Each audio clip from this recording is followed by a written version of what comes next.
space, and it is popular because of off-target delivery. There is no off-target delivery. The drugs doesn't reach the anterior segment. It's secluded within the suprachoroidal space, which reaches the retinal pigment epithelium and the neuroretina.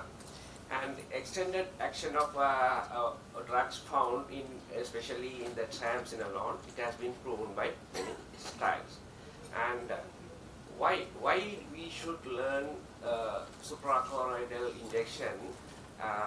The one reason is it's a plausible and safer and cheaper efficacious option for retinal vascular diseases in lower middle income countries like us. And not only for this suprachoroidal space, drug delivery is used not only for steroids, but there are several other clinical trials ongoing, like gene therapy and steroid implants, and so many ongoing newer trials are exploiting suprachoroidal space.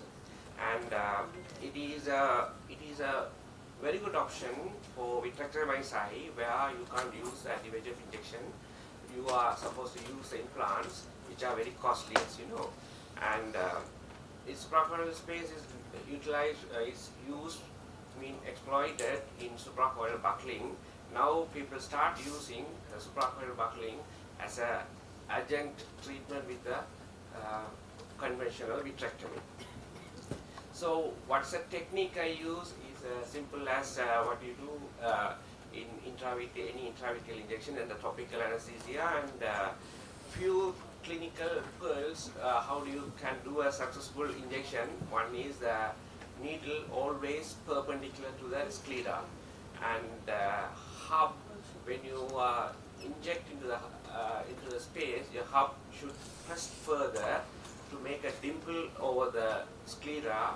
Then you inject, and during the time of injection, you feel the loss of resistance. There shouldn't be a resistance. If it is a resistance, that means your needle within the sclera. And after that, end of the injection, you keep the hub for few minutes to make sure there is no reflux. So I will show you the video of how I do that. Here, like draping, and you can decide the point where you are going to inject it. I prefer the upper half, and make a AC paracentesis, which you need because after injection you get stony hard globe, and you mark in the pars plana region is pseudophakic, so it makes the 3.5 millimeter from the limbus, and the needle you can inject it and make a dimple and keep it and stabilize it, and with other hand you inject slowly. You have to inject. You should be injecting very simply without any resistance. That is the important part you learn during the time of this injection. And end of the injection, you feel if you feel it is hard, then you can redo the AC tap. So it's a kind of a simple injection maneuver. These are the problem I encountered at the early part of my injection. What happens is there is a large bow cannula is mounted in a 30 gauge small distant part of the injecting needle, which dislodged in the early part of it, because the small needle they have pasted within the large bow needle. So then I informed the manufacturers this is happening. Then after that they made a very strong bonding between the small and the larger bow. Then after that I didn't have this problem. And if you go to the literature, it's not very popular, but because it's not lucrative, and most of the trials are industry-led rather than the investigator-led. So we can't go all the time by trials. So all the trials they have proven their safety. So what I have learned, my experience last 4 years, there are a bright side and the flip side. So first I talk about the bright side. There is no single incidence of suprachoroidal hemorrhage last 4 years. For around 400 jabs I have given. You don't get a subconjunctival hemorrhage, though it is not clinically significant, but for a patient it's a big thing when you get a subconjunctival hemorrhage. So you don't get subconjunctival hemorrhage in SCTA. And very few incidents of IOP spike, but all of them are managed with single topical medications. And the needle is reusable. You can use the same needle by conventional autoclaving for 10 times and if the patient is aphakic, vitrectomized, I think this is the best choice because you can't put an implant because it can migrate to the anterior chamber and cause a lot of problems. So SCTA is a best option for them. And the cost wise, if you look at the Ozurdex and the SCTA, Ozurdex for our country it comes around $300, but the for SCTA needle and the injection costs only $20. And most time the time duration of action are more or less equally. And the learning curve is very short, shallow learning curve, and the phakic status doesn't involve the decision making. The flip side is, one thing is patient get immediately injection site pain, very discomfort for few minutes, but when they get up from the bed they forget it, and that is one of the main disadvantage I see, but I don't think it's very important if you look at it medically. And you need an AC tap, which you don't need for your conventional intravitreal injections. So in case of endophthalmitis, I don't know, I didn't have that incident, but we don't know how to detect that one. So there are a few case reports I'm showing. This is a 56 years old man with a right supratemporal vein occlusion. He was treated with bevacizumab, and after that he got recurrence.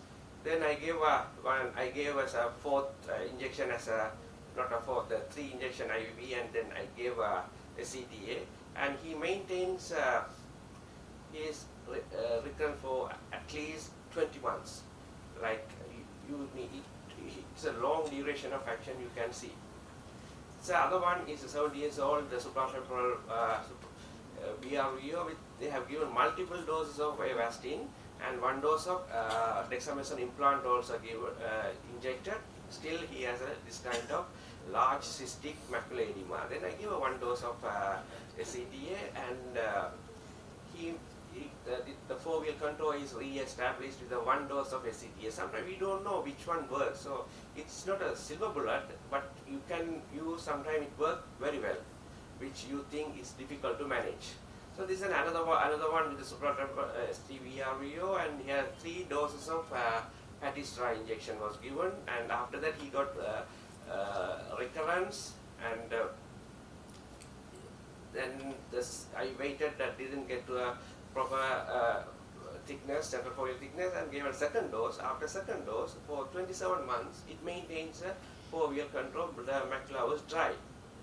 And this is a 40 years old man who has a non-ischemic CRVO. He settled macular edema, and it was maintained for like 3 months. After 3 months, he got the recurrence, and one dose of ACTA, it maintained around 23 months. So it's a drug for our country. The cost is always a limiting factor. And this is another one with supratemporal branch vein occlusion, and one dose was given. It maintained for like 13 months. Then again he got a recurrence, and he gave 3 again. So during the months of 19 months, only 2 doses of injection were given. So the number of injections are very less when you start giving suprachoroidal. And the other one is 1 dose of injection maintains bit of like 15 months. So these are some clinical examples you can try, and it's a hemiretinal vein occlusion after CTA. It maintains around 21 months.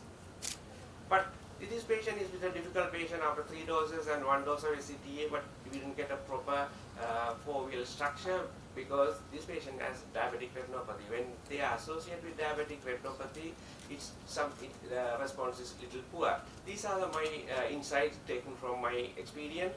CTA has a sustained effect and reduced treatment burden for BRVOs and HRVOs. The less incidence of IOP spike and cataract progression was not documented, and it doesn't influence your mode of treatment. And CR we usually need not one injection, you need at least 2-3 injections, but there is no limit for number of injections. And it's a short, shallow learning curve, anybody can learn, so I advise the youngsters to learn this. It's very important in future. And intravitreal, I recently started to give for a vein occlusion, give first is 1 dose of anti-VEGF, after 2 weeks 1 dose of SCTA, which has a longer time interval for recurrence. And it's a good have your tool as a fallback treatment. Like when you fail and your medication not achieving your results what you want, this must be your lifesaver. You can use as a fallback treatment for macular edema. Thank you very much.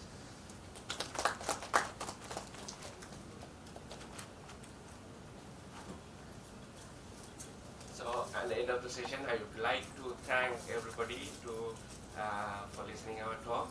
And once again, I thank AIOS to give us opportunity to do this small session. Thank you.